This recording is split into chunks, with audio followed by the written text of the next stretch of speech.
Prezidentimiz Shavkat Miromonovich Mirziyoyevning Andijonga tashrifi bayramdek bo'lib ketdi.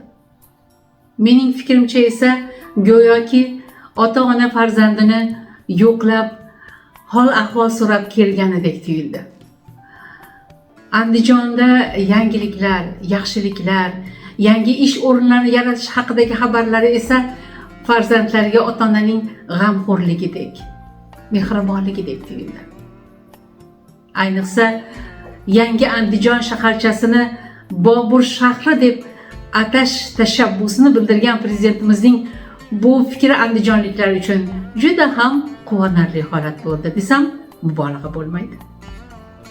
Aynan o'zim uchun ham yaqindagina o'tgan mana shu yilning fevral oyida viloyat hokimimiz Shuhratbek Abdurahmonov tashabbusi bilan fevral oyi Bobur oyligi deb e'lon qilingan edi va ana shunda har kim o'z g'oyasi bilan yangiliklar yaratish, yangi roliklar tayyorlash haqida tanlov e'lon qilinganida men ham o'z munosib hissamni qo'shmoqchi bo'lib, ana shu yangi Andijon adirliklarida rolik tayyorlagan edim.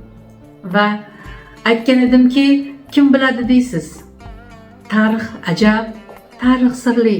Balki hamyurtimiz Zahiriddin Muhammad Bobur qachonlardir mana shu adirliklarda o'z yaqinlari, ayonlari bilan, ahli ayoli bilan suhbatlashar ekan, kun kelib Andijonning bir alp o'g'loni mana shu adirliklarda mahobatli, baland imoratlar qurishi mumkin deb xayolidan o'tkazgandir degan fikrlarni ana shu rolikda aytib o'tgan edim.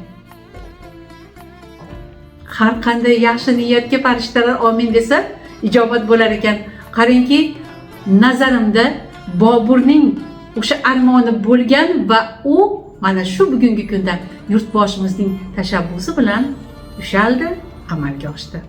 Bundan ham qiziqarli videolarni o'tkazib yubormaslik uchun YouTube kanalimizga obuna bo'lishni unutmang.